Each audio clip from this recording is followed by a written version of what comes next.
Karibuni sana katika hii channel ambayo tunapenda sana, na kuna jambo ambalo nataka kuongelea.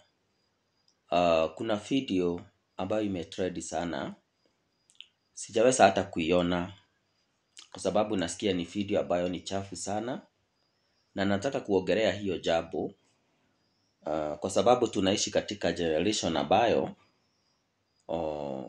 we don't care about each other and we also don't care about what we do.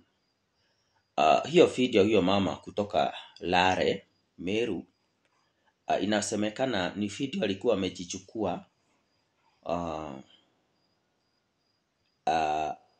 akifanya mambo ambayo sio mambo mazuri, ni mambo ambayo sio mambo ya kuleta shangwe, na simu yake ikakuwa iko na issue. Akaenda kwa fundi, yule fundi naye akaanza kuchokora, akaanza kuchokora simu yake, and then from there akaanza kuspread hiyo video, and as we talk hiyo video nasikia imetrend sana, imeenea sana. Ni mambo gani hapa tunajifunza? Ya kwanza, wewe mwenyewe kile unafanya wakati hauonekani, hivyo ndivyo uko. Wakati uko na watu, what you do, we cannot be able to ascertain exactly who you are. But wakati ule umejificha, it shows who you are. Niseme ya pili, it is very wrong. Ni vibaya sana kusambaza video ya mtu kama hiyo. In fact, kama ile bill President Ruto aliweza kupitisha, kama hiyo ingepita, tu kama huyo mwenye alianza kushare that video angekuwa prosecuted in a court of law, because that is, interfering with someone's privacy. And then another thing we need to know, we are living in a society whereby sex is so much commercialized. Yaani hata katika TV, katika wapi, lazima watu watufanye tufitu tunakaa so, yani sexual.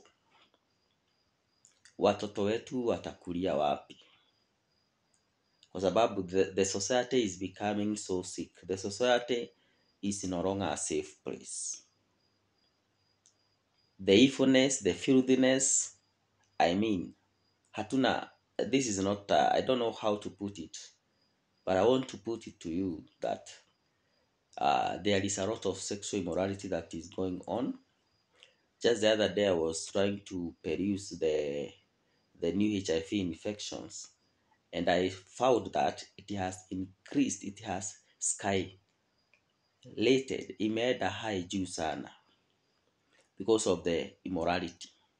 Sasa hiyo video imeleta a lot of damage, because I believe that woman akona relative, akona watoto, akona brothers, ako maybe na sisters, akona rafiki. Kwa hivyo wakati ule unafanya kitu kama huyo mtu mwenye alishare hiyo video, unastahili kwanza unapost. Usikue tu nataka tu kutrend. Hapana, kutrend ni ya nini? Kwa nini utrend na unafanya mwingine alie? Is that okay? Sio vizuri, sio vizuri. It is not alright to make another person to suffer so that you can get few likes.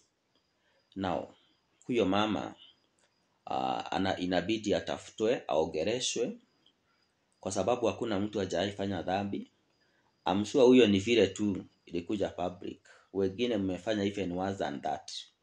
Alafu watu wajiulize privacy ya details zao, because now in this world of cybercrime, ukiwa na simu yako especially, it's good to put password, by the way, because an evil person can access your Gmail and follow your transaction, and other worse thing can happen. Kwa hivyo niseme watu wakuwe ni watu wa maadili. Tuko watu wa maadili jameni. Maana kuchukua video kama hiyo chafu, in the first place, I don't agree with that woman. Kwa sababu hiyo video, vile nasikia ni video chafu, alikuwa anachukua na nia gani, na vile kuweka kwa simu ni kwa sababu gani. Naye yule mtu alichukua ile video akashare. Alishare, alijisaidia na nini? Ama apate manufaa gani? Jamani, tukue society ambayo ina care for others. Tusikuwe watu selfish jamani, because a selfish person is all about me. Ni kama sio mimi, it's about me and not about anybody else. Kama mtu ungekuwa nyinyi mko na hizo video, please I beseech you in Jesus name, delete those video. Wacha kesi ya huyo mama na Mungu ndiye anajua akienda mahali pake pasirini vile anaambia Mungu. And I am sure that she has learned her lesson. Na wale wengine mnachukua video, because nasikia kuna business inaendelea kubwa sana, especially young people. It's unfortunate, nasikia that woman was somehow an older woman. Nasikia kuna watu wanachukua video, wanachukua their nudes, wanatumia wasugu, wanapewa pesa. Itakusaidia na nini ambayo haina heshima? Money without respect cannot help you. Kwa hivyo let us be, tukue society ambayo tunajali maslahi ya wengine na vile vile tukue na nidhamu. Ingekuwa ni country ingine, huyo mwenye hiyo video kwanza angeshikwa na mwenye alishare hiyo video. Kuna countries zingine huwezi sabasa uchafu kama hiyo kwa mitandao. Hii mitandao jameni, watu wetu, kuna watoto wako na simu 15 years.